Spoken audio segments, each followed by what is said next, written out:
أشهد أن لا إله إلا الله وحده لا شريك له وأشهد أن محمدا عبده ورسوله أما بعد فأعوذ بالله من الشيطان الرجيم بسم الله الرحمن الرحيم الحمد لله رب العالمين الرحمن الرحيم مالك يوم الدين إياك نعبد وإياك نستعين اهدنا الصراط المستقيم صراط الذين أنعمت عليهم غير المغضوب عليهم ولا الضالين۔ شرق اوسط جسے ہم عرف عام میں مشرق وسطیٰ بھی کہتے ہیں، اس کے حالات دن بدن خراب سے خراب تر ہوتے چلے جا رہے ہیں، اور چونکہ یہ تقریباً تمام تر مسلمان علاقہ ہے، اس لیے تمام دنیا کے مسلمانوں کو اس بارے میں تشویش لازمی ہے، اور چونکہ وہ مقدس مقامات جو مسلمانوں کو دنیا میں ہر دوسری چیز سے زیادہ پیارے ہیں، یعنی مکہ اور مدینہ، جہاں کسی زمانے میں حضرت اقدس محمد مصطفیٰ صلی اللہ علیہ وآلہ وسلم کے قدم پھیرا کرتے تھے، اور جن کی فضاؤں کو آپ کے سانسوں نے معطر اور مبارک فرمایا تھا، وہ ارض مقدسہ بھی ہر طرف سے خطروں اور سازشوں میں گھری ہوئی ہے۔ بس اس لحاظ سے آج سارا عالم اسلام گہرا کرب محسوس کرتا ہے، لیکن سب سے زیادہ گہرا کرب در حقیقت جماعت احمدیہ ہی کو ہے، کیونکہ آج دنیا میں اسلام کی سچی اور مخلص نمائندگی کرنے والی جماعت صرف جماعت احمدیہ ہی ہے۔ جب میں کہتا ہوں کہ صرف جماعت احمدیہ ہی ہے، تو ہو سکتا ہے کوئی بے خبر انسان اس سے یہ خیال کرے کہ ایک جھوٹی تعلی ہے، ایک دعویٰ ہے، اور ایک ایسی بات ہے جو دوسرے مسلمان فرقوں کو متنفر کرنے والی ہوگی، اور وہ یہ سمجھیں گے کہ یہی اسلام کے علمبردار اور ٹھیکیدار بنے پھرتے ہیں، گویا ہمیں اسلام سے سچی ہمدردی نہیں۔ لیکن جیسا کہ میں حالات کا تجزیہ آپ کے سامنے رکھوں گا، اس سے یہ بات کھل کر واضح ہو جائے گی کہ آج اگر حقیقت میں اسلام کا درد کسی جماعت کو دنیا میں ہے تو وہ جماعت احمدیہ ہی ہے۔ آج کے زمانے کی سیاست گندی ہو چکی ہے، انصاف اور تقوی سے عاری ہے۔ وہ مسلمان ریاستیں جو اسلام کے نام پر اپنی برتری کا دعویٰ کرتی ہیں، ان کی وفا بھی آج اسلامی اخلاق سے نہیں اور اسلام کے بلند و بالا انصاف کے اصولوں سے نہیں، بلکہ اپنی اغراض کے ساتھ ہے۔ اسی وجہ سے عالم اسلام کے طرز عمل میں آپ کو تضاد دکھائی دے گا، اور سوائے جماعت احمدیہ کے جتنے بھی دنیا کے فرقے ہیں، آج وہ کسی نہ کسی اسلامی ریاست کے ساتھ دھڑے بنا چکے ہیں اور کسی نہ کسی ایک کو اپنی تائید کے لیے اختیار کر چکے ہیں۔ حالانکہ تقوی کا تقاضا یہ ہے کہ صرف اسلامی اقدار سے وفا کی جائے۔ اگر اسلام سے سچی محبت ہو تو محض ان تقاضوں سے وفا کی جائے جو اسلام کے تقاضے ہیں، جو قرآن کے تقاضے ہیں، جو سنت محمد مصطفیٰ صلی اللہ علیہ وآلہ وسلم کے تقاضے ہیں، اور ان تقاضوں کی روشنی میں جب ہم موجودہ سیاست پر غور کرتے ہیں تو حضرت اقدس محمد مصطفیٰ صلی اللہ علیہ وآلہ وسلم کے اخلاق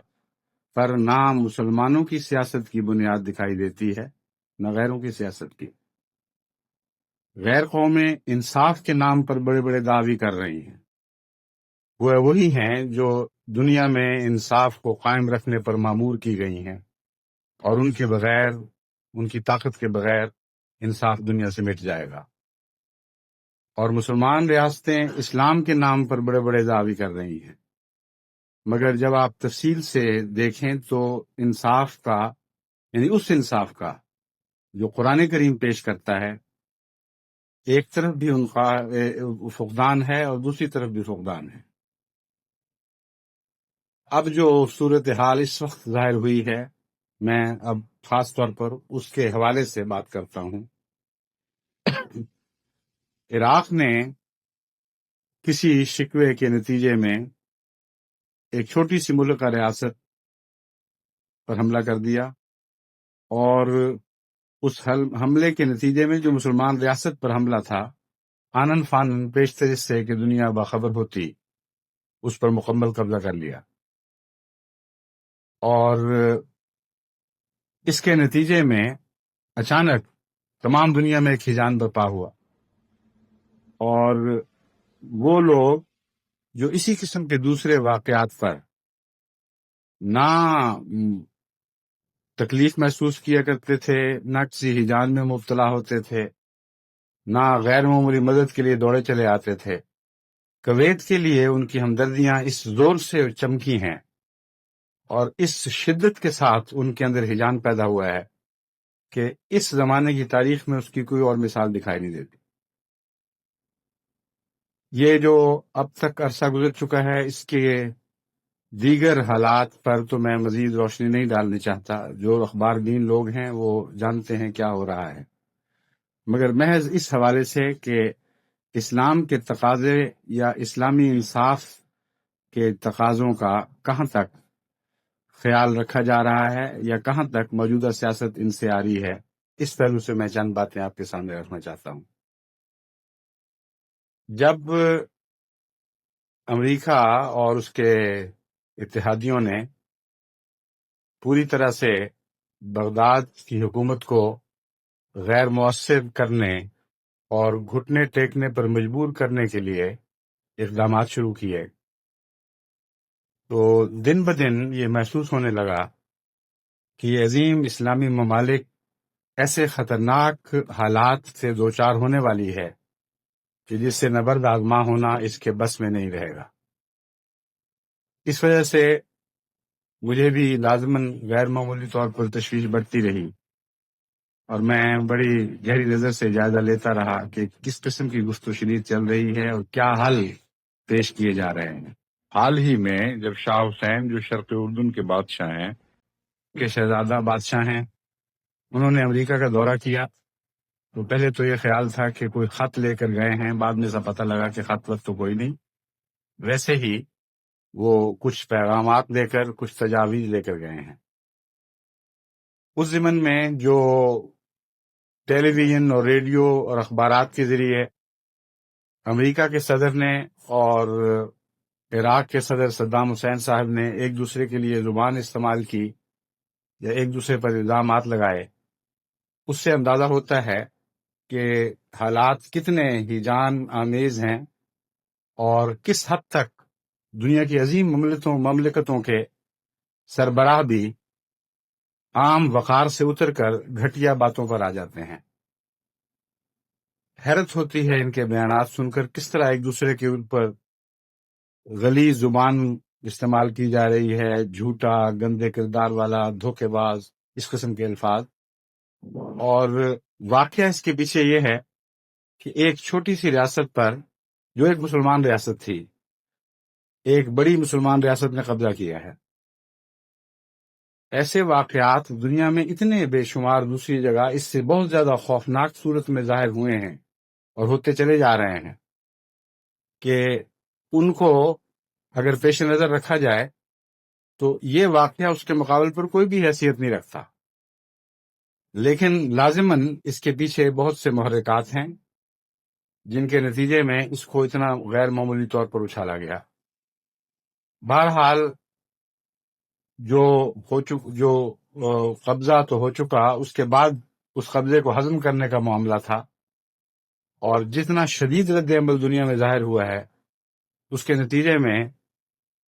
عراق کے صدر صدام حسین صاحب نے امریکہ کو یہ کہلا کے بھجوایا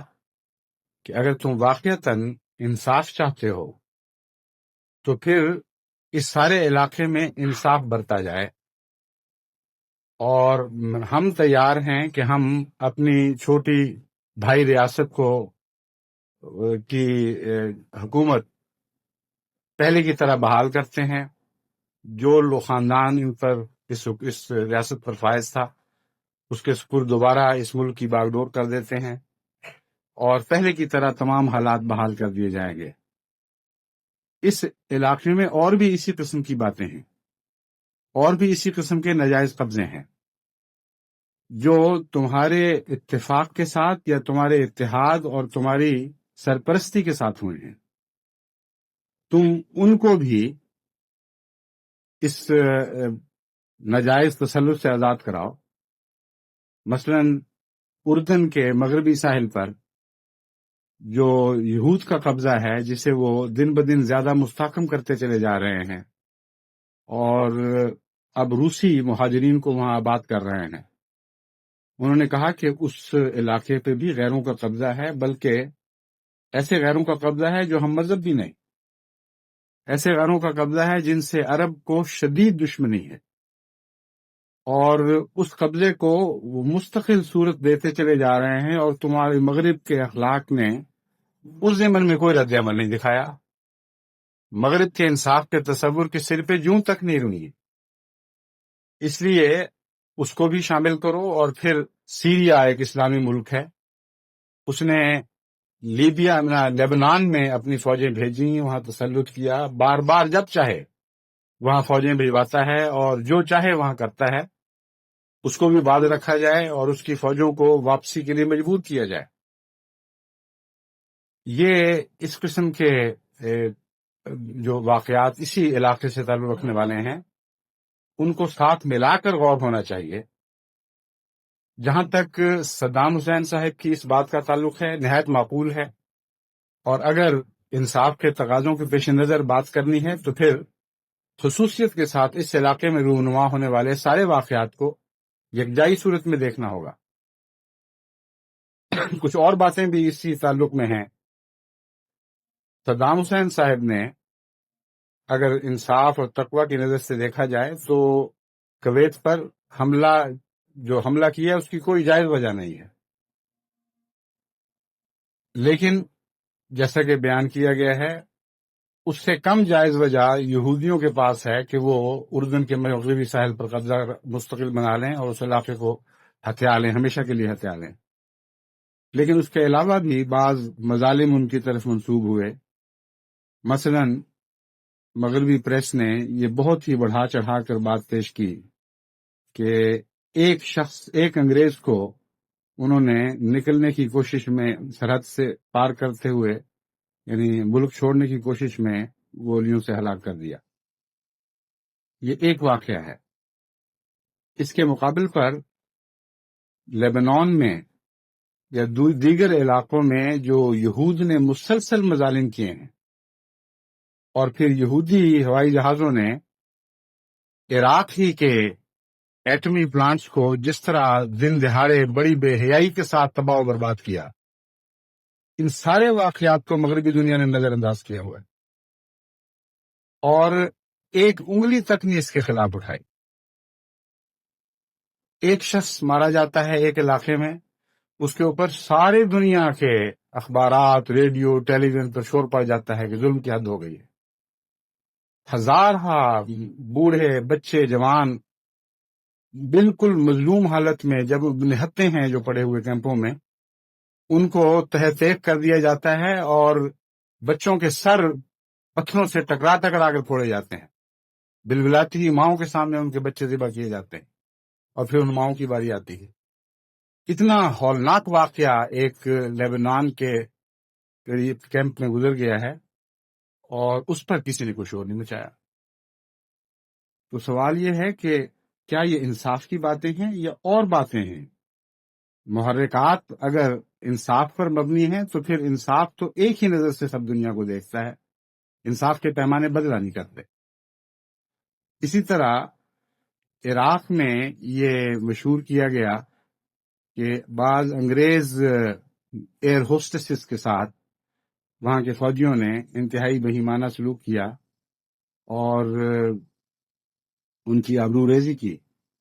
اور اس پر بہت شور پڑا ہے. کشمیر میں گزشتہ کئی مہینوں سے مسلسل مسلمان عوام اور غریب عورتوں اور بچوں پر شدید مظالم توڑے جا رہے ہیں، اور آبرو ریزی کے واقعات اس کثرت سے ہو رہے ہیں، اور ایسے دردناک واقعات کہ وہ جو مجھے اطلاعیں ملتی ہیں ان کو پڑھ کر رونگٹے کھڑے ہو جاتے ہیں اور دل لرز اٹھتا ہے کہ ایسے بہیمانہ اور سفاکانہ سلوک بھی دنیا میں کیے جا سکتے ہیں. کون سے مغربی ممالک ہیں جنہوں نے اس معاملے پر ہندوستان کو ملامت کا نشانہ بنایا ہو؟ اور کون سا مغربی میڈیا ہے جس نے ان باتوں کو نمایاں کر کے دنیا کے سامنے پیش کیا ہو؟ جہاں روزانہ بیسوں ایسے ظالمانہ واقعات ہوتے ہیں اور ہوتے چلے جا رہے ہیں،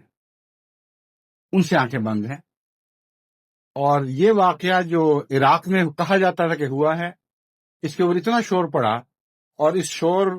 کے مدم ہونے سے پہلے ہی یہ بات بھی ظاہر ہو گئی کہ وہ سب جھوٹ تھا اور ایک فرضی بات تھی. دوسری طرف عراق بھی جو اسلامی انصاف کے تقاضے ہیں ان پر پورا نہیں اتر رہا. اسلام ہرگز اجازت نہیں دیتا کہ خواہ لڑائی ہو، اور خواہ جس قوم سے تمہاری لڑائی ہو رہی ہے اس قوم سے تعلق رکھنے والے لڑائی کے دوران تمہارے ملک میں آباد ہوں، تم ان کو کسی قسم کا ہاسٹیج بناؤ، کسی قسم کا ان کو سودا بازی کے لیے استعمال کرو، یا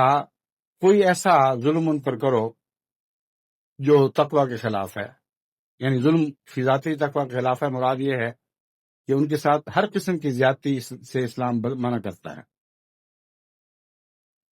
حضرت اقدس محمد مصطفیٰ صلی اللہ علیہ وآلہ وسلم کی ساری زندگی اور اس زندگی میں ہونے والے تمام غزوے گواہ ہیں کہ ایک بھی ایسا واقعہ نہیں ہوا کہ جس قوم کے ساتھ اسلام کی فوجیں برسر پیکار تھیں، ان کے آدمی جو مسلمانوں کے قبضہ قدرت میں تھے، ان سے ایک ادنا بھی زیادتی ہوئی ہو. وہ کلیتاً آزاد تھے، جس طرح چاہتے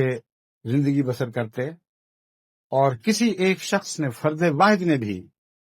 ان پر کبھی کوئی ظلم نہیں کیا. بلکہ اسلام تو یہ تقاضا کرتا ہے کہ اگر کوئی پناہ مانگتا ہے تو خواہ وہ دشمن قوم سے تعلق رکھنے والے ہو، اس کو پناہ دو. لیکن عراق نے اسلام کے اس اعلیٰ اخلاق کے پیمانے کو کلیتاً نظر انداز کرتے ہوئے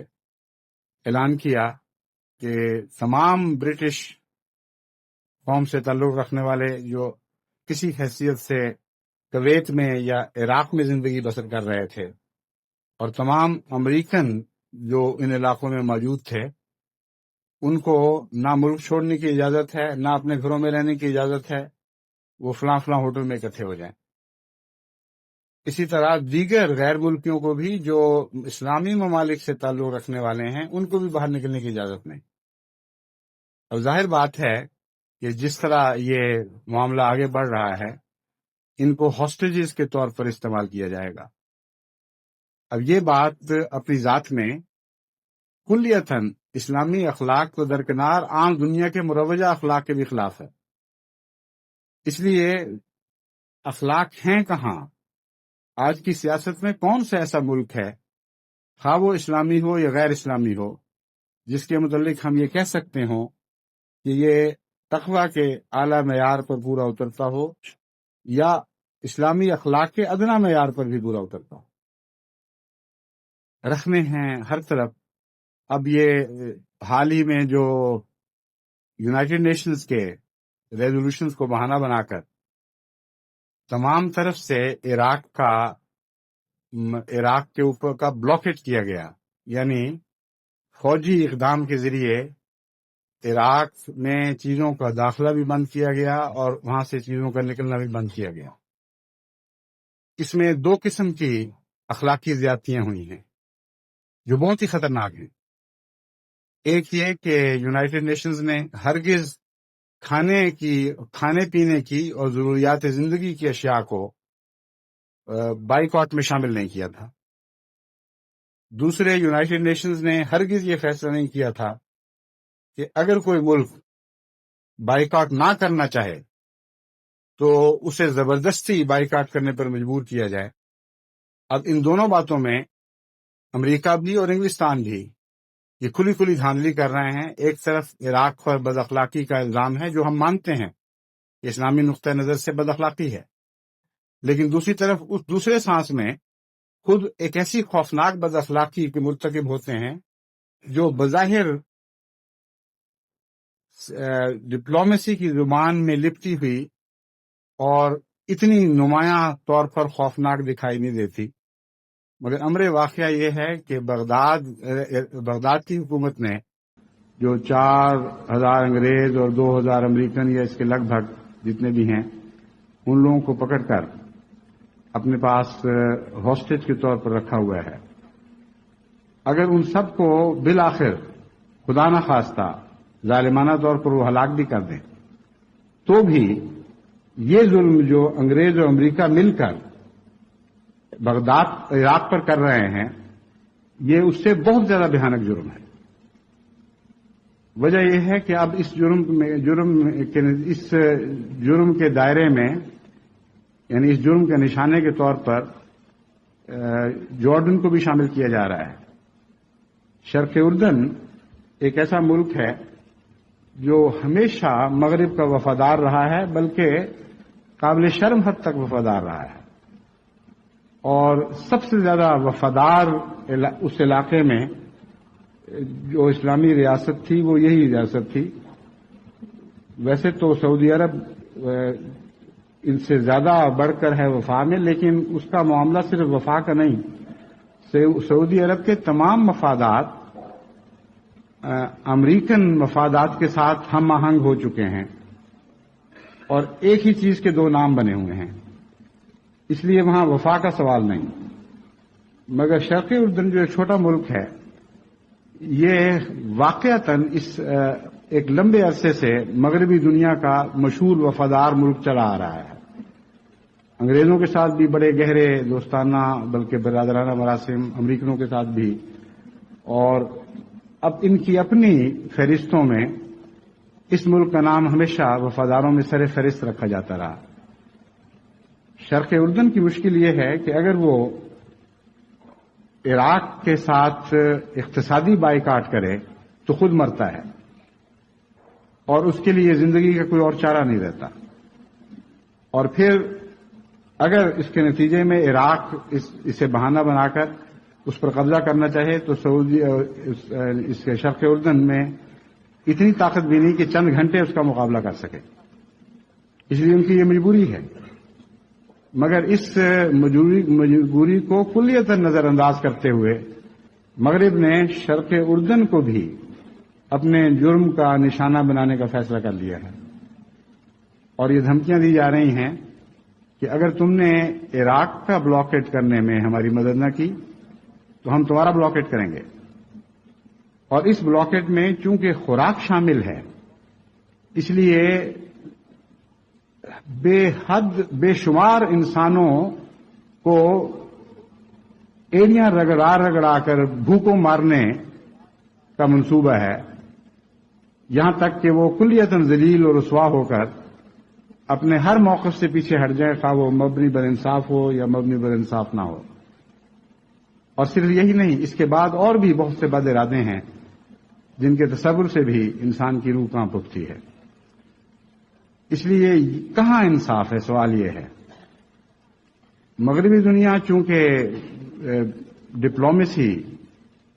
جس کو اسلامی اصطلاح میں دجل کہا جاتا ہے، دجل میں ایک درجہ کمال تک پہنچی ہوئی ہے۔ آج تک بنی نوع انسان میں کبھی دجل کو اس بلندی تک نہیں پہنچایا گیا جس بلندی تک آج کی مغربی دنیا ڈپلومیسی اور سیاست کے نام پر دجل کو اپنے عروج تک پہنچا چکی ہے۔ اس لیے ان کے جرائم ہمیشہ پردوں میں لپٹے رہتے ہیں، ان کی زبان میں سلاست ہوتی ہے اور پروپیگنڈے کے زور سے اپنی باتیں اس طرح پیش کرتے ہیں کہ ان میں کچھ معقولیت دکھائی دینے لگتی ہے۔ بہرحال ایک طرف تو یہ حال ہے کہ یہ جو بحران ہے وہ دن بدن گہرا ہوتا چلا جا رہا ہے اور بہت سے خطرات ایسے ہیں جو سر اٹھا کر ظاہر ہونے لگے ہیں، اور بہت سے ایسے خطرات ہیں جو ابھی سر اتنا نہیں اٹھا سکے کہ عام انسانی نظر ان کو دیکھ سکے، لیکن اگر آپ گہری نظر سے مطالعہ کریں تو آپ کو وہ دکھائی بھی دے سکتے ہیں۔ ہمارا ایک چھوٹا سا مچھلیوں کا تالاب ہوا کرتا تھا، جب ہم وہاں جاتے تھے تو پہلی نظر سے تو صرف پانی کی سطح دکھائی دیا کرتی تھی، پھر وہ مچھلیاں نظر آنے لگتی تھیں جو سرفیس کے قریب یعنی سطح کے قریب آ کر سر ٹکراتی ہیں، لیکن جب غور سے دیکھتے تھے تو پھر سطح سے نیچے تہ تک آہستہ آہستہ وہ مچھلیاں بھی دکھائی دینے لگتی تھیں جو پہلی اور دوسری نظر میں دکھائی نہیں دیتی تھیں۔ تو دنیا کے سیاسی معاملات کا بھی یہی حال ہوا کرتا ہے، ایک سطحی نظر ہے جس سے عوام الناس دیکھتے ہیں، کچھ دیر کے بعد ان کو وہ سر اٹھاتی ہوئی مچھلیاں بھی دکھائی دینے لگتی ہیں، لیکن اگر مومن کی نظر سے اور فراست کی نظر سے دیکھا جائے تو پاتال تک کے حالات دکھائی دینے لگتے ہیں۔ اس پہلو سے بہت سے ابھی خطرات ایسے ہیں جو آپ کے سامنے ظاہر نہیں ہوئے اور وقت ان کو ظاہر کرے گا، لیکن میری دعا ہے اور میں آپ کو بھی اس دعا میں شامل کرنا چاہتا ہوں کہ اللہ تعالیٰ ان خطرات کو عالم اسلام کے سر سے ٹال دے۔ اب مسلمانوں کے گروہوں کا جہاں تک حال ہے یا مسلمانوں کے رد عمل کا جہاں تک حال ہے، یہ ایک نہایت ہی خوفناک اور افسوسناک رد عمل ہے۔ میں نے ایک پچھلے خطبے میں یہ بات بہت کھول کر عالم اسلام کے سامنے پیش کی تھی اور اخباروں میں بھی وہ بیان جاری کیے، خواہ وہ شائع ہوئے یا نہ ہوئے، لیکن میں نے ہدایت کی تھی کہ مسلمان سربراہوں کو ان ہدایات کا خلاصہ یا ان مشوروں کا خلاصہ ضرور بھجوا دیا جائے۔ خلاصہ اس کا یہ تھا کہ قرآن کی تعلیم کی طرف لوٹیں، کیونکہ قرآن کریم یہ فرماتا ہے ان تنازعتم فی شیء فردوہ الی اللہ ورسولہ، جب تم آپس میں اختلاف کیا کرو تو محفوظ طریقہ کار یہی ہے جس میں امن ہے کہ خدا اور اس کے رسول کی طرف لوٹایا کرو بات کو۔ قرآن اور سنت جس طرف چلنے کا مشورہ دیں اسی طرف چلو، اور اسی میں تمہاری امن ہے اور اسی میں تمہاری بقا ہے۔ اس لیے بجائے اس کے کہ دنیا کے سیاستدانوں کے ساتھ جوڑ توڑ کے اپنے معاملات طے کرنے کی کوشش کرو، قرآنی تعلیم کی طرف لوٹو اور قرآن کریم نے جو طریقہ کار واضح طور پر کھول کر بیان فرمایا ہے اس سے روشنی حاصل کرو، اور وہ یہ ہے کہ صرف ایک قوم کے مسلمان نہیں بلکہ ہر ایسے جھگڑے کے وقت جس میں دو مسلمان ممالک ایک دوسرے سے برسر پیکار ہونے والے ہوں، تمام مسلمان ممالک اکٹھے ہو کر سر جوڑ کر اس ایک ملک پر دباؤ ڈالیں جو شرارت کر رہا ہو ان کے نزدیک، اور پھر انصاف کے ساتھ ان دونوں کے معاملات سن کر صلح کرانے کی کوشش کریں۔ اگر اس کے باوجود صلح نہ ہو اور ایک دوسرے پر حملہ کرتا ہے تو یہ مسلمان ممالک کا کام ہے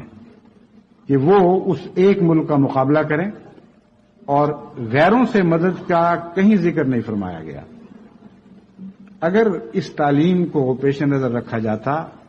تو آج یہ جو حالات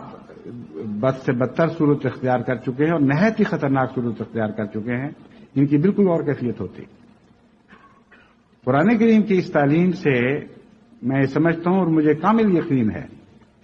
کہ اگر اس پر عمل کیا جائے تو خواہ ایک مسلمان ملک کتنا ہی بڑا کیوں نہ ہو، اس کے مقابل پر سارے مسلمان ملک مل کر یہ اجتماعی طاقت ضرور رکھیں گے اور ہمیشہ رکھتے رہیں گے کہ اگر وہ اپنی ضد پر قائم ہو تو اسے بزور دبا دیا جائے، اور اس کی انا توڑنے پر اسے مجبور کر دیا جائے۔ اگر ایسا نہ ہوتا تو قرآن کریم یہ تعلیم نہ دیتا۔ یہ ایسی واضح اور قطعی تعلیم ہے جس میں اس بات کی ضمانت دی گئی ہے کہ کوئی اسلامی ملک کتنا ہی طاقتور کیوں نہ ہو، اگر وہ سرکشی دکھاتا ہے اور تم باقی مسلمان ملک قرآنی تعلیم کے مطابق معاملات طے کرانے کی کوشش کرتے ہو اور وہ ضد کرتا ہے اور بغاوت اختیار کرتا ہے، تو تمہاری اجتماعی طاقت اسے گھٹنے ٹیکنے پر مجبور کر دے گی۔ یہ خوشخبری ہے جو قرآن کریم نے ہمیشہ کے لیے دی ہے، اور یہ خوشخبری آج بھی صادق آتی ہے اگر اس سے فائدہ اٹھایا جائے۔ لیکن صورتحال یہ ہے کہ نہ صرف سعودی عرب نے اپنے سرپرستوں کو فوری طور پر مداخلت کی دعوت دی اور ان کی فوجیں یعنی امریکہ کی اور انگلستان کی فوجیں وہاں پہنچنی شروع ہوئیں، بلکہ تمام دنیا کی بڑی بڑی حکومتوں کو انہوں نے مجبور کیا یا آمادہ کیا ان بڑی طاقتوں نے کہ وہ بھی کچھ نہ کچھ حصہ ڈالیں۔ چنانچہ مشرق بعید سے بھی دور دراز سے کچھ نیول یونٹس یا ہوائی جہازوں کے یونٹس یا کچھ فوجی ہر طرف سے وہاں پہنچنے شروع ہوئے تاکہ تمام دنیا ایک طرف ہو جائے اور عراق اور اس کا ایک آدھ ساتھی شرق اردن کو ایک طرف کر دیا جائے۔ اور اب تک یہ کہا جا رہا ہے کہ یہ سب دفاعی اقدامات ہیں اور خطرات کو پھیلنے سے روکنے کے لیے ان کی حد بندی کی جا رہی ہے۔ دوسرا اس کا پہلو یہ ہے کہ وہ اکثر مسلمان ممالک ان بڑے ممالک کے دباؤ کے نیچے آ کر مجبور ہو چکے ہیں یا اپنی خود غرضیوں کی وجہ سے اس بات پر برطیب خاطر شرح صدر کے ساتھ آمادہ ہو چکے ہیں کہ وہ بھی اپنی فوجیں وہاں بھیجیں۔ یہاں تک کہ پاکستان کی حماقت کی حد ہے کہ پاکستان بھی ان مسلمان ممالک میں شامل ہو گیا ہے جس نے سعودی عرب کو اپنی فوجیں بھجوانے کا وعدہ کیا ہے، یعنی ایسی فوج جو امریکہ اور انگلستان کی فوجوں کے ساتھ مل کر مسلمان ملک عراق کے خلاف لڑے گی۔ یہ صورتحال بہت زیادہ سنگین ہوتی چلی جا رہی ہے، اور یہ خیال کرنا کہ یہ ساری کاروائیاں اور اتنی بڑی تیاریاں صرف سعودی عرب کو بچانے کے لیے کی جا رہی ہیں بہت پرلے درجے کی حماقت ہو۔ اس سے زیادہ سادگی نہیں ہو سکتی کہ انسان یہ خیال کرے کہ اتنے بڑے ہنگامے جو دنیا میں برپا ہو رہے ہیں، تمام طرف سے نیول بلاکڈ ہو رہے ہیں اور نہایت خطرناک قسم کے جنگی طیارے جو آج تک کبھی کسی محاذ پر استعمال نہیں ہوئے وہ بھی وہاں پہنچائے جا رہے ہیں اور جدید ترین جنگی ہتھیار وہاں اکٹھے کیے جا رہے ہیں، یہ صرف سعودی عرب کو عراق سے بچانے کے لیے کیا جا رہا ہے۔ مجھے جو خطرہ درپیش ہے وہ یہ ہے کہ سعودی عرب کے بہانے کلیتاً عراق کو چاروں طرف سے نہتہ کرنے کے بعد اسرائیل کو اجازت دی جائے گی کہ وہ عراق پر حملہ کرے، اور جارڈن نے اگر یہی رستہ اختیار کیا جو اس وقت اختیار کیے ہوئے ہے، یعنی اپنی مجبوری کی وجہ سے عراق کے ساتھ ہے، تو ان کے لیے یہ بہت بڑا بہانہ موجود ہے اس وجہ سے کہ جارڈن ان کے ساتھ شامل نہیں ہو رہا، جارڈن کو سزا دی جائے، اور اس کی سزا یعنی بقیہ آدھی سزا یہ ہوگی کہ جس طرح اردن کے مغربی کنارے پر یہود قابض ہو گئے، جارڈن کے باقی علاقے پر بھی جس حد تک ممکن ہے یہود قابض ہو جائیں، اور جس حد تک عراق تیزی کے ساتھ وہاں پہنچ سکتا ہے اس کے کچھ علاقے پر عراق قابض ہو جائے، اور اس کے بعد پھر عراق کو شدید سزا دی جائے۔ اس ضمن میں یہ خطرہ ہے کہ کچھ عرصے تک یہ دباؤ بڑھایا جائے گا اور بھوک سے مجبور کر کے ان کو گھٹنے ٹیکنے پر مجبور کیا جائے گا، اور اس دوران اگر وہ کسی وقت مناسب سمجھا گیا تو ایک اشارے پر اسرائیل کو اجازت دی جا سکتی ہے اور یہ سب کہہ سکتے ہیں کہ ہم تو مسلمان فوجوں کے ساتھ مل کر یہاں حفاظت کے لیے بیٹھے ہوئے ہیں، ہمارا تو اس میں کوئی دخل ہی کوئی نہیں، اور ہماری ہمارے ان فوجی اقدامات کے ساتھ تمام عالم اسلام کا اتفاق شامل ہے، اور ہماری طرف سے تو کوئی زیادتی نہیں ہوئی۔ یہ عراق اور اسرائیل کے درمیان کے معاملات ہیں، یہ آپس میں طے کرتے رہیں، ہم تو بیچ میں دخل نہیں دیں گے۔ اور مسلمان ممالک کی فوجیں چونکہ یہاں مکفل ہو چکی ہوں گی، اس لیے دوسرے مسلمان ممالک اگر چاہیں بھی تو الگ ہو کر اسرائیل کے مقابلے کے لیے عراق کی کوئی مدد نہیں کر سکیں گے۔ اگر یہ نہ ہو تو اس کے علاوہ بھی یہ خطرہ بڑا حقیقی ہے کہ عراق کے ساتھ ایسا خوفناک انتقام لیا جائے گا کہ اسے پرزہ کر دیا جائے گا، اور جب تک ان کے انتقام کی آگ ٹھنڈی نہیں ہوگی، جب تک یہ ابھرتا ہوا مسلمان ملک جو اس علاقے میں ایک غیر معمولی طاقت بن رہا ہے، اسے ہمیشہ کے لیے نیست و نابود نہ کر دیا جائے۔ یہ ارادے پہلے اسرائیل میں پیدا ہوئے، اور میں جو اسرائیل کے بیانات پڑھتا رہتا ہوں ان سے مجھے یقین ہے کہ بہت دیر سے اسرائیل جو یہ پروپیگنڈا کر رہا تھا کہ اسرائیل کو عراق سے خطرہ ہے، یہ ساری باتیں اس کے شاخسانے ہیں۔ کس طرح عراق کو آمادہ کیا گیا کہ وہ کویت پر قبضہ کرے اور پھر یہ سارے سلسلہ جاری ہو، یہ اللہ بہتر جانتا ہے، لیکن ایسے واقعات اتفاقی نہیں ہوا کرتے، اور ان کے پیچھے کچھ محرکات ہوتے ہیں، کچھ زیر زمین سازشیں کام کر رہی ہوتی ہیں، کہیں CIA کے ایجنٹ ہیں، کہیں دوسرے ایسے غدار ملک کے اندر موجود ہیں جو غیر ملکی بڑی بڑی طاقتوں کی خواہشات کو عملی جامہ پہنانے میں نہایت حکمت کے ساتھ دبی ہوئی خفیہ کارروائیاں کرتے ہیں، اور ان کارروائیوں کا ذکر قرآن کریم کی سورہ ناس میں موجود ہے کہ خناس وہ طاقتیں ہیں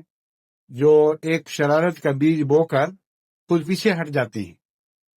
اور کچھ پتہ نہیں لگتا کسی کو کہ کہاں سے بات شروع ہوئی، کیوں ہوئی، کوئی بڑی حماقت سرزد ہوئی ہے تو کون ذمہ دار ہے، لیکن در حقیقت ان کے پیچھے بعض بڑی بڑی قومیں ہوا کرتی ہیں۔ اور اس پہلو سے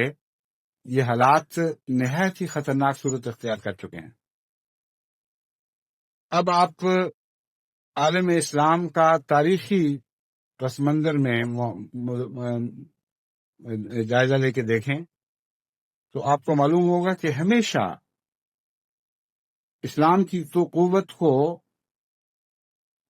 کبھی بھی اسلام کی قوت کو بعض مسلمان ممالک کے شامل ہوئے بغیر نقصان نہیں پہنچایا جا سکا۔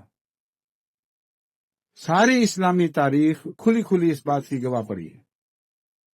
کہ جب بھی مغربی طاقتوں نے مسلمان طاقت کو ابھرنے سے روکا ہے یا ویسے کسی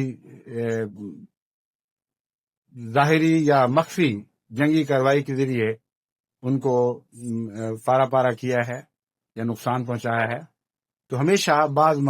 مسلمان ممالک کی تائید ان لوگوں کو حاصل رہی۔ میں اس تاریخ کا مختصر ذکر آپ کے سامنے رکھتا ہوں، صرف نکات کی صورت میں۔ حضرت مسلم موعود رضی اللہ تعالیٰ عنہ نے تفسیر کبیر میں الف لام میم را کے اعداد پر بحث کرتے ہوئے یہ نقاب کشائی فرمائی سب سے پہلے کہ ان آیات میں، جیسا کہ حضرت صلی اللہ علیہ وآلہ وسلم نے فرمایا تھا کہ ان اعداد میں کوئی اسلامی تاریخ کے ساتھ تعلق موجود ہے، اور ان کے اعداد 271 بنتے ہیں، اور 271 وہ سال ہیں جو پہلی 3 نسلوں کے گزرنے کے سال ہیں، جن کے متعلق حضرت صلی اللہ علیہ وآلہ وسلم نے خوشخبری دی تھی کہ یہ نسلیں، یعنی میری نسل اور پھر اس کے بعد کی نسل اور پھر اس کے بعد کی نسل، یہ مامون اور محفوظ نسلیں، ان کا بھی کم و بیش وقت 271 سال پر جا کے پورا ہوتا ہے۔ یہ وہ خطرناک سال ہے جس میں عالم اسلام کے انحطاط کی بنیادیں کھو دی گئیں، اور آئندہ سے پھر عالم اسلام میں جو اختراق پیدا ہوا ہے اور مختلف جگہ انحطاط کے آثار پیدا ہوئے ہیں، دراصل ان کا آغاز اسی سال میں ہوا ہے۔ حضرت مسلم موعود نے جو دو بڑے اہم واقعات سنگ میل کے طور پر پیش فرمائے ہیں وہ یہ ہیں کہ 271 میں اسپین کی اسلامی مملکت نے پوپ کے ساتھ یہ معاہدہ کیا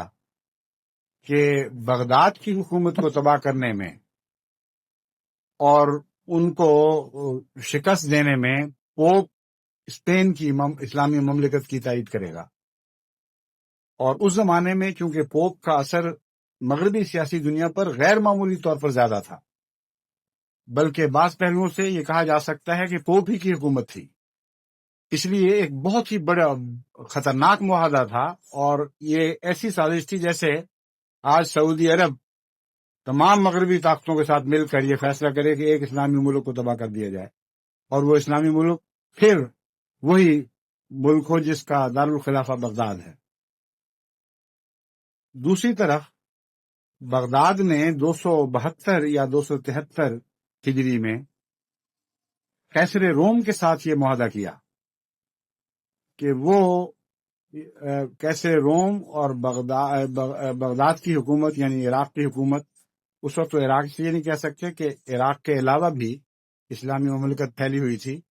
اس لیے اس زمانے کی اسلامی حکومت کو بغداد کی حکومت کہنا ہی زیادہ موزوں ہے۔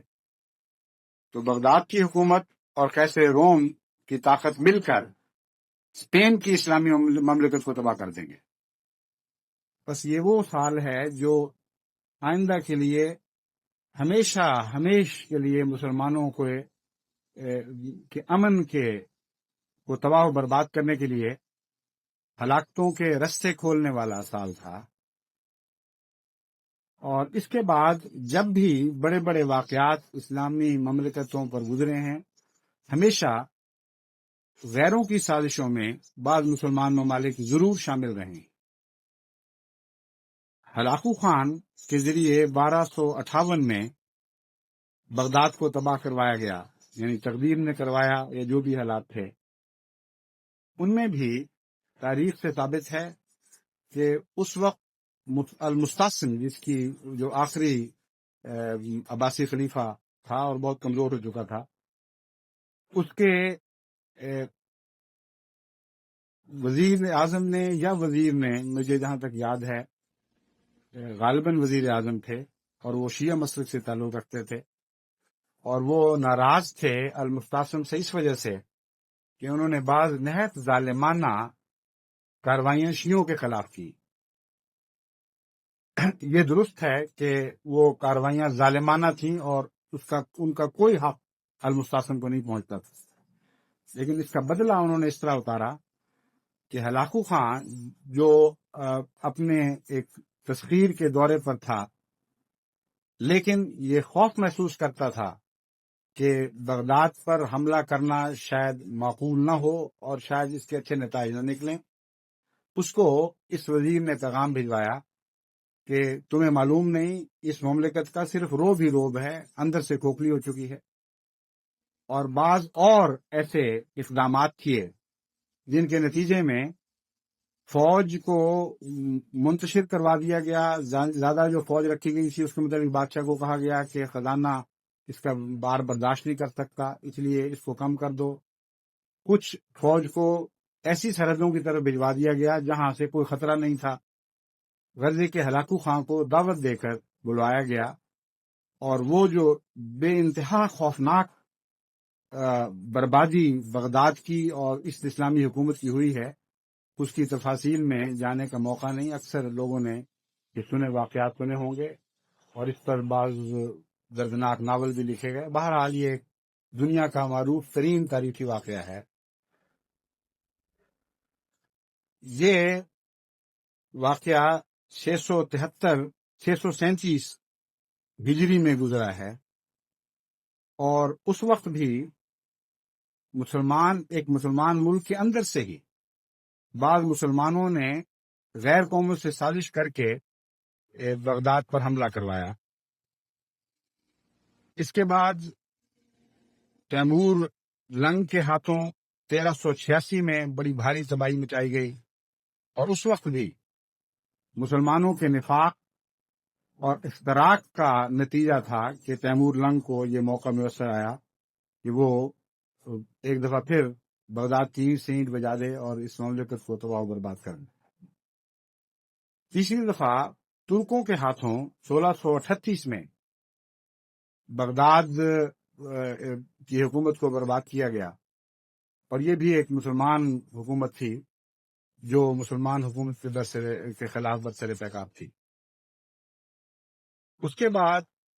ترکوں کی حکومت کو برباد کرنے کے لیے انگریزوں نے سعودی عرب کے اس خاندان اور سعودی عرب کے اس فرقے سے مدد حاصل کی جو اس وقت سعودی عرب پر قابل ہے، اور اس زمانے میں کویت جس پر اب عراق نے حملہ کیا ہے، ان کا نمایاں طور پر ممد و مددگار تھا۔ چنانچہ ان کی کوششوں سے، یعنی اگر سعودی عرب کے موجودہ خاندان کے جو ایک سیاسی خاندان تھا اور ان کا قبیلہ اور فرقہ وہابیہ اکٹھے ہو کر انگریز کی تائید نہ کرتے، اور اگر کویت میں بسنے والے قبائل ان کی مدد نہ کرتے، تو ترکی حکومت کو عالم اسلام سے ختم نہیں کیا جا سکتا تھا۔ عربزم کے تصور کو اٹھایا گیا، اور بھی بہت سی کاروائیاں ہیں، یہ لمبی کہانی ہے، مگر اس وقت بھی ایک غیر طاقت نے بعض مسلمانوں کو استعمال کر کے تو مسلمانوں کی ایک بہت بڑی حکومت کو برباد کیا۔ یعنی پہلے ترکی نے عراق کو، بغداد کی حکومت کو تباہ کیا، پھر کویت اور سعودی عرب کے علاقے میں بسنے والے مسلمانوں کی مدد سے ترکی کی حکومت کو تباہ و برباد کروایا گیا۔ اب پھر ویسے ہی حالات درپیش ہیں۔ اب پھر سعودی عرب سے کی مدد سے اور تائید سے اور ارد گرد کی ریاستوں کی تائید اور مدد کے ساتھ ایک بڑی اسلامی مملکت کو بہت ہی سخت خطرہ درپیش ہے، اور جہاں تک میں نے اندازہ لگایا ہے، ان قوموں نے فیصلہ کر لیا ہے کہ اس دفعہ عراق کو ایسی خوفناک سزا دی جائے اور ایسی عبرتناک سزا دی جائے کہ پھر 20 سال تک کوئی مسلمان ملک ان قوموں کے خلاف سر اٹھانے کا یا ان سے آزادی کا تصور بھی نہ کر سکے۔ اور اس میں سب سے بڑا محرک اسرائیل ہے، کیونکہ اسرائیل بڑے عرصے سے یہ شور مچا رہا ہے کہ ہمیں عراق کی طرف سے کیمیائی حملے کا خطرہ ہے، اور ہماری چھوٹی سی ریاست ہے، اگر عراق کیمیاوی حملہ کرے تو ہم سب فیصلے سے مٹ جاتے ہیں۔ بس جو بھی خطرہ تھا وہ حقیقی تھا یا غیر حقیقی، اور اس کی ذمہ داری کس پر ہے، اس بحث میں جائے بغیر یہ بات بہرحال قطعی اور یقینی ہے کہ سب سے بڑا ان حالات کا محرک اسرائیل ہے اور اسرائیل کے مفادات ہیں۔ اور اس وقت تمام عالم اسلام گویا اسرائیل کی مفادات کی حفاظت کے لیے کھڑا ہو گیا، اور اس کے مقابل پر ایک ایسے اسلامی ملک کو برباد کرنے کا فیصلہ کیا جا چکا ہے جس کی حرکتیں یقیناً بعض حرکتیں غیر اسلامی تھیں اور تقوی اور انصاف کے خلاف تھیں، لیکن اس کے باوجود اس بات کا سزاوار تو نہیں کہ اس کو ہمیشہ کے لیے مٹا دیا جائے اور برباد کر دیا جائے۔ انصاف کے خلاف ساری دنیا میں حرکتیں ہو رہی ہیں، اس سے بہت زیادہ حرکتیں ہو رہی ہیں، اور کوئی بڑی طاقت ابھی چھوٹی انگلی بھی نہیں ہلاتی اس کے لیے۔ اس لیے جو کچھ یہ کر رہے ہیں یہ انصاف کی خاطر نہیں کر رہے، گہری دشمنیاں ہیں، بعض انتقامات انہوں نے لینے ہیں، اور یہ حملہ حقیقت میں اسلام پر حملہ ہے۔ وہ بظاہر ایک ایسے اسلامی ملک پر حملہ ہے جس کی اپنی حرکتیں بھی اسلامی نہیں رہیں، بس یہ دشمنیاں بہت گہری ہیں اور تاریخی نوعیت کی ہیں، اور یہ فیصلے بہت اونچی سطح پر کیے گئے ہیں کہ اس وقت ساری دنیا میں سب سے بڑی طاقت کے طور پر عراق ابھر رہا ہے۔ اگر اسے ابھرنے دیا گیا تو بعید نہیں کہ یہ ارد گرد کی ریاستوں کو ہضم کرنے کے بعد ایک متحد عالم اسلام مشرق اوسط میں پیدا کر دے، جس میں ساری دنیا کی تیل کی دولت کا ایک متبادل حصہ موجود ہوگا، اور اقتصادی لحاظ سے اس میں یہ صلاحیت موجود ہوگی کہ وہ باقی تمام باتوں میں بھی خود کفیل ہو جائے اور پھر غیر معمولی بڑی فوجی طاقت بن کر ابھرے۔ یہ ان کے خطرات ہیں۔ خطرات کچھ بھی ہوں، آج یہ خطرہ سب سے بڑا جو عالم اسلام کو دکھائی دینا چاہیے وہ یہ ہے کہ مسلمان ممالک کی تائید اور نصرت اور پوری حمایت کے ساتھ ایک ابھرتی ہوئی اسلامی ملک کو، ایک مملکت کو صفحہ ہستی سے نیست و نابود کرنے کا فیصلہ ہو چکا ہے، اور خود اس میں اس مملکت کے ارباب حل و عقد ذمہ دار ہیں۔ ایسی صورت میں کیا ہو سکتا ہے؟ میں یہ سمجھتا ہوں کہ ابھی بھی وقت اتنا نہیں گزر چکا کہ حالات کو سنبھالا نہ جا سکتا ہو، لیکن مسلمانوں کے لیے سوائے اس کے کہ خدا اور رسول کی طرف لوٹیں اور کوئی نجات اور امن کی راہ نہیں۔ جہاں تک عراق کا تعلق ہے، ان کے لیے سب سے پہلی بات تو یہ ضروری ہے کہ اسلامی اخلاق کو مجروح نہ کریں اور زیادہ دنیا میں اسلام کو تفریق کا نشانہ نہ بنائیں۔ وہ غیر ملکی، خواہ ان کا تعلق امریکہ سے ہو یا انگلستان سے ہو یا پاکستان سے ہو، جو اس وقت ان کی پناہ میں ہیں، ان کو کھلی آزادی دیں کہ جہاں چاہو جاؤ، ہمارا تم پر کوئی حق نہیں ہے۔ تمہاری ان ملکوں سے اگر لڑائیاں ہیں تو ہم اس کو نپٹیں گے یا اپنے معاملات کو طے کریں گے، مگر تم اپنی ذات میں معصوم ہو اور ہماری امانت ہو۔ اور امر واقعہ یہ ہے کہ اسلامی تعلیم کی روح سے ہر غیر ملکی اس ملک میں امانت ہوا کرتا ہے جس میں وہ کسی وجہ سے جاتا ہے، خواہ اس ملک کی اس غیر ملکی کے ملک سے لڑائی بھی چھڑ جائے تب بھی وہ امانت رہتا ہے۔ بس اس امانت میں خیانت کا نہایت ہولناک نتیجہ نکلے گا۔ ان کی انتقام کی آگ جو پہلے ہی بھڑک رہی ہے وہ اتنی شدت اختیار کر جائے گی کہ وہ لکھوں خواہ معصوم مسلمانوں کو بھسم کر کے رکھ دے۔ حکومت کے سربراہ اور اس سے تعلق رکھنے والے تو چند لوگ ہیں، جو مارے جائیں گے وہ مسلمان معصوم عوام مارے جائیں گے۔ جنگ کے ایندھن بھی وہی بنیں گے اور جنگ کے بعد کے انتقامات کا نشانہ بھی انہی کو بنایا جائے۔ اس لیے سوائے اس کے کہ عراق کی حکومت تقوی سے کام لیتے ہوئے اسلامی تعلیم کی طرف لوٹے، اس کے لیے امن کی کوئی راہ کھل نہیں سکتی۔ یہ قدم اٹھائے اور دوسرے عالم اسلام کو یہ پیغام دے کہ میں پوری طرح تیار ہوں، تم جو فیصلہ کرو میں اس کے سامنے سر تسلیم خم کرتا ہوں، اور ہر گارنٹی دیتا ہوں کہ کویت سے میں اپنی فوجوں کو واپس بلاؤں گا، امن بحال ہوگا، لیکن شرط یہ ہے کہ فیصلہ عالم اسلام کرے اور غیروں کو اس میں شامل نہ کیا جائے۔ اگر یہ تحریک زور کے ساتھ چلائی جائے اور عالم اسلام کے ساتھ جس طرح ایران سے صلح کرتے وقت نہایت لمبی جنگ کے اور خون ریزی کے بعد جس میں ملینز ہلاک ہوئے یا زخمی ہوئے، جو علاقہ چھینا تھا وہ واپس کرنا پڑا،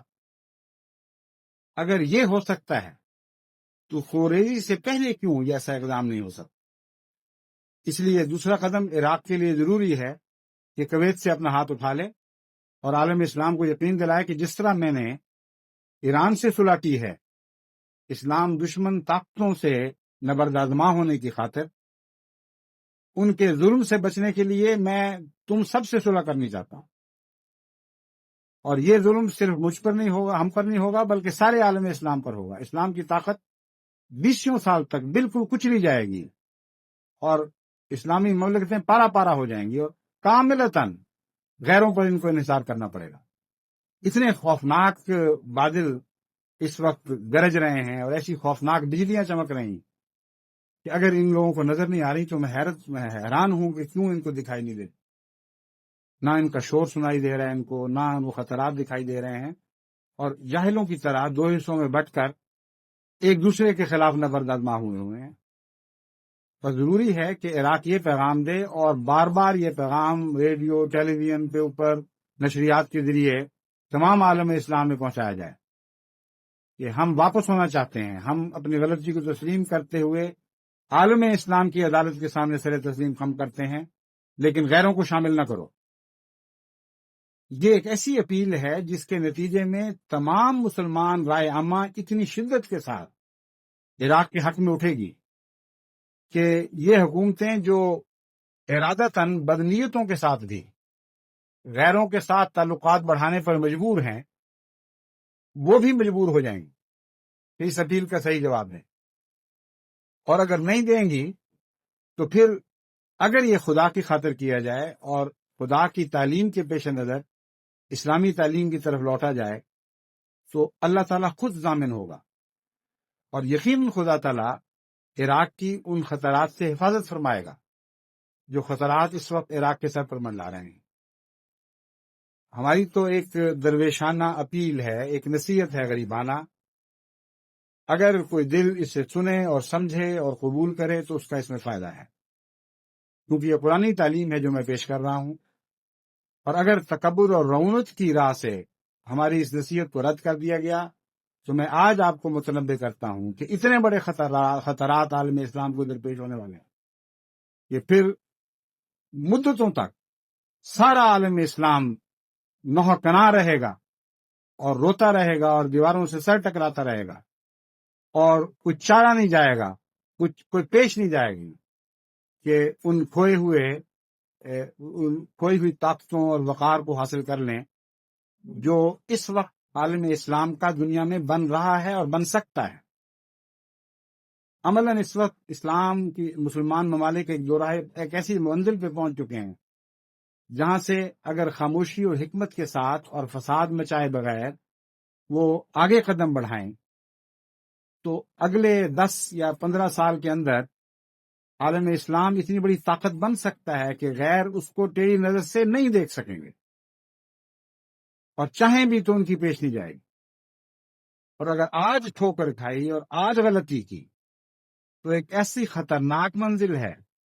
کہ یہاں سے پھر ٹھوکر کھا کر ایک ایسی غار اور ایسی تباہی کے گڑھے میں بھی گر سکتے ہیں جہاں سے پھر واپسی ممکن نہیں رہے۔ اس کے ساتھ ہی میں جماعت کو تلقین کرتا ہوں کہ وہ بہت ہی سنجیدگی اور درد دل کے ساتھ دعائیں کریں۔ ہم سے جو بھی زیادتیاں مسلمان ممالک کرتے ہیں یا کرتے رہے ہیں یا آئندہ کریں گے، یہ ان کا کام ہے، وہ خدا کو خود جواب دیں گے۔ مگر جیسا کہ میں نے بیان کیا تھا، ہم اسلام کے وفادار ہیں اور اسلامی قدروں کے وفادار ہیں۔ ہمیں اس بات سے کوئی خوف نہیں کہ اسلامی نقطۂ نگاہ سے کسی مسلمان ملک کی غلطی کی نشاندہی کر کے اس سے عاجزانہ درخواست کریں کہ اپنی اصلاح کرو، اور اس کے نتیجے میں خواہ وہ ہمارا دشمن ہو جائے یا ہم سے